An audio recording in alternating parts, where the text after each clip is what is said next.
Solve the equation. Check your solution. 4x minus the quantity 2 minus x equaling negative 3 times the quantity 2x plus 6. On the left-hand side, we need to distribute the minus sign. You can remember that that's like having a minus 1. So we would have 4x minus 2, and then a negative times this minus is a positive x. On the right-hand side, we must distribute the negative 3. So that's negative 3 times 2, negative 6x. Negative 3 times positive 6 is negative 18. On the right-hand side, we have a 4x plus x, and that is a 5x in total minus 2 equals negative 6x minus 18. We have x's on both sides and we have constants on both sides. Let's collect the x's on the left-hand side. So what I'm going to do is the vertical method of adding 6x to both sides as well as collecting the constants on the right side means adding 2 to both sides. On the left-hand side, we get 11x. Negative 2 plus 2 sums to 0 equals, the x's also sum to 0, negative 18 plus 2 is negative 16. I now divide both sides by 11. On the left-hand side, of course, the 11's cancel and we have plain old x.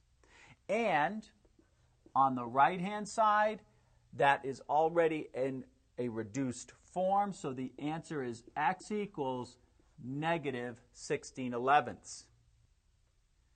So here's the check of our solution. I've rewritten the equation and its solution.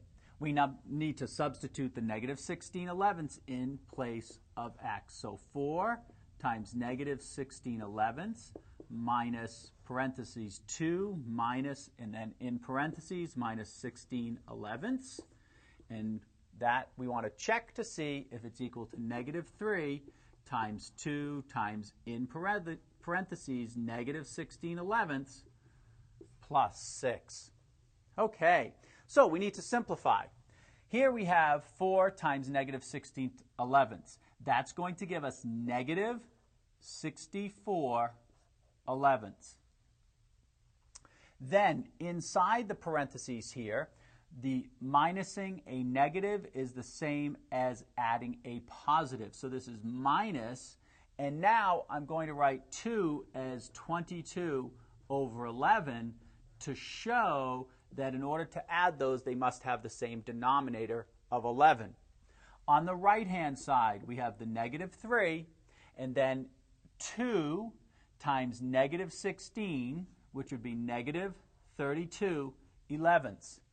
Similarly to what I've done in this parenthesis, I'm going to write the 6 as plus 66 over 11. We can now simplify inside of both parentheses. So we have negative 64 divided by 11 minus 22 plus 16 is 38/11. On the right-hand side, we have the negative 3, and then inside the parentheses, a negative 32 plus 66 is a positive 34. So we have to multiply the negative 3 times the 34/11. On the left-hand side, we have negative 64 minus 38. So combining those into one fraction, we find that it's equal to negative 102 over 11. On the right-hand side, we multiply negative 3 times positive 34, so that's going to be negative. And when we multiply 3 times 34, it's 102, and it's over 11, so it does check.